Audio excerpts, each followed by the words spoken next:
Hey guys, my name is Ben Howard, and today we're going to be talking about my second tournament, trying to shoot 1000 ray with Goliath discs. This one was at the Greer Spring Classic, which was 2 rounds at Century Park. Going into that tournament, I felt pretty good because this one I actually got to practice for, not only making a video out there, but I also got to play a quick round on Friday. So like I said, I was feeling really good going to the tournament.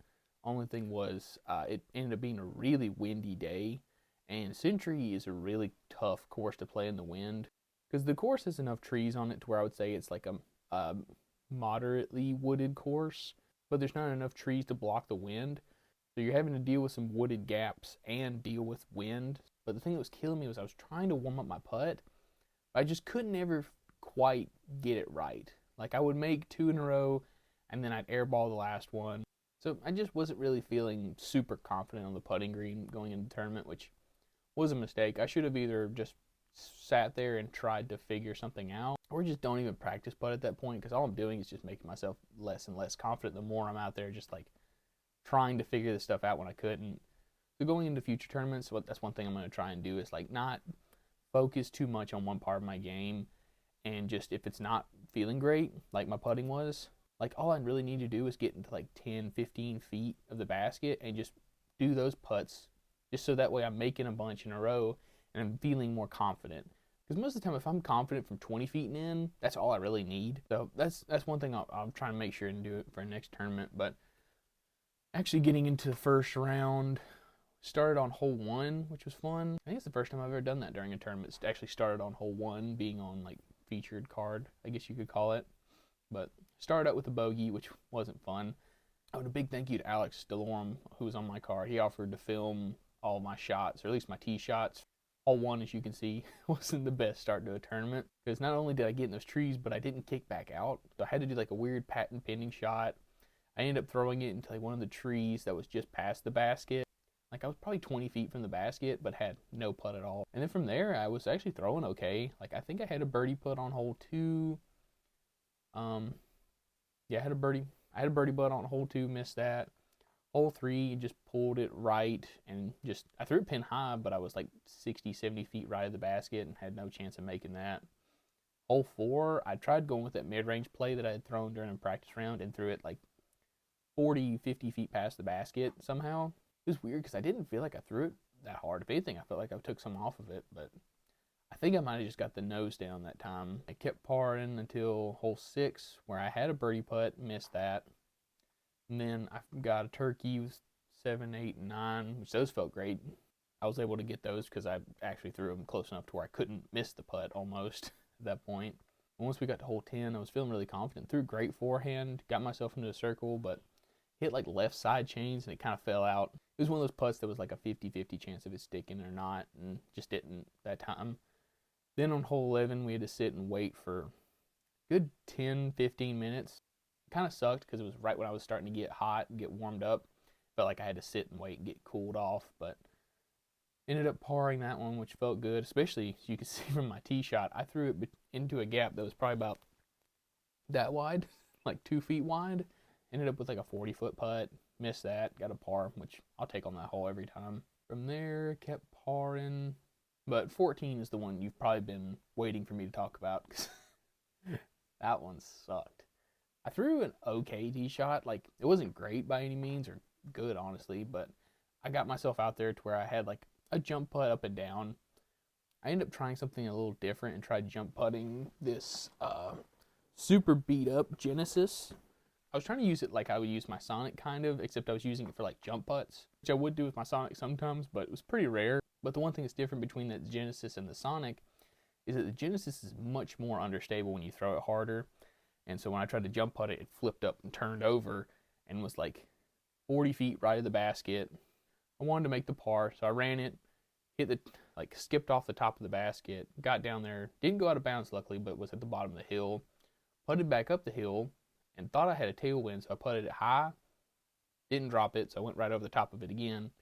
I had like a 10-footer coming back into a headwind, putted it too high in the chains, and the wind just blew it straight back out at me. So it wasn't a great hole for me, but it was one of those things where like I don't really regret doing anything on that one, aside from maybe just laying up for the bogey. But that's just hindsight telling me that. So just that's just one of those holes you've got to forget ever happened. But I don't think anything else really too crazy happened throughout the rest of the round. Yeah, just parred out. I kept giving myself chances to get birdies and just couldn't ever quite get them. I kept putting myself in like that 25, 30 foot range and just wasn't making them. So it's just annoying. And like at that point, I kind of gave up on the round because it's not like anybody else in my card was playing that well either. We were all struggling, and except for Colton. Colton was playing pretty well, but between rounds, what I did was that was actually really helpful.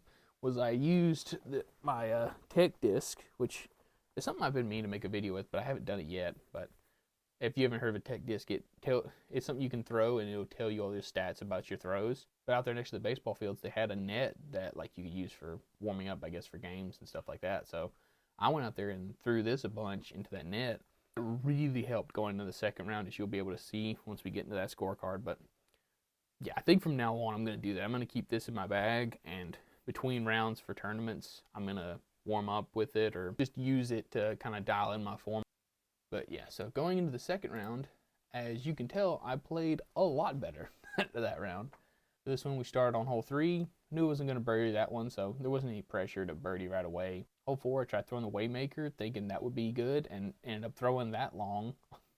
So I guess I do need to throw putters. I just need to aim higher and let the disc do the work instead of trying to throw that like lower shot and getting it to skip in that green. Probably the best thing to do would just be to see how I'm feeling, and if I'm warmed up, go with a putter. If not, go do a mid-range on that hole. But after that, I got 5 birdies in a row, which felt great.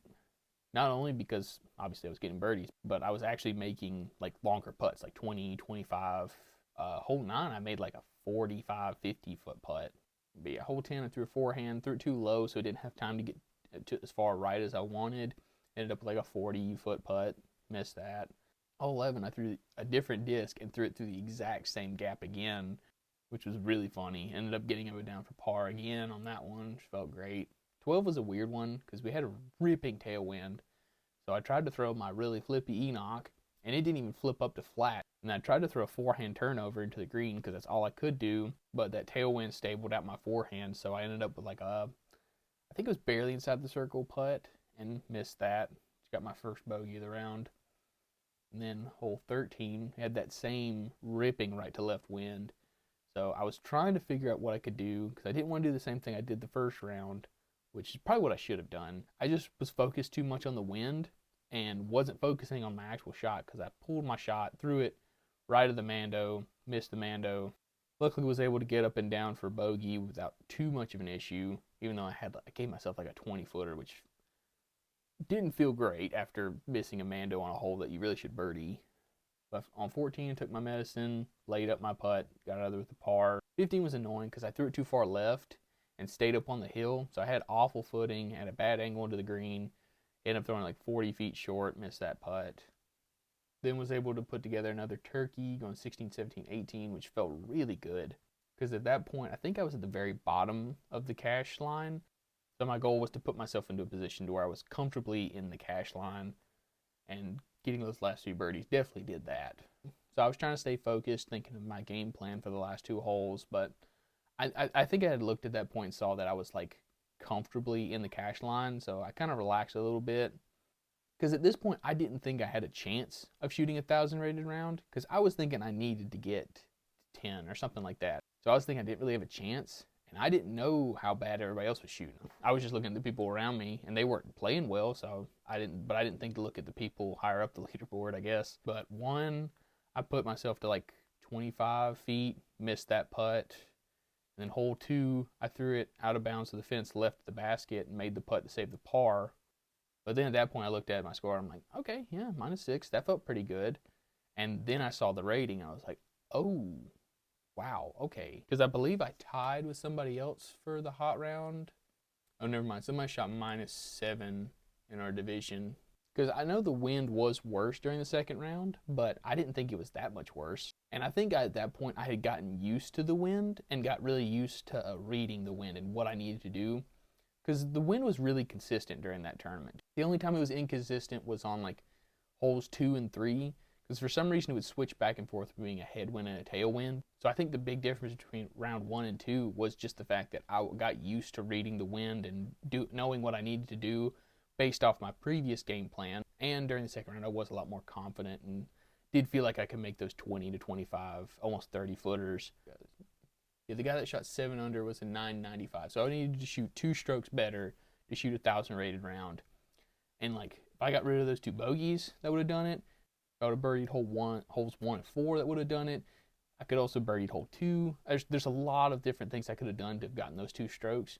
But yeah, that second round definitely gave me a lot of confidence in this, because I think that's like my second highest rated round ever. So yeah, feeling really good going into my next tournament attempt. I don't know what tournament I'm going to be doing next, because there's some other stuff that I want to film that I would have to film on a Saturday or a Sunday, and so I might not do one, at least for like the next 2 weeks. But if I do one next weekend, it's going to be the Jackson Park Open, I think, something like that. It's the tournament up at Jackson Park. And if I do one the weekend after that, it'll be the one out at Dolly Cooper. I'll make sure to put them up on the screen, stuff like that. But like I said, this really gives me a lot more confidence going into the future, knowing that as long as I put together a good game plan and just get out of my own way and stay out of my own head, I can do it.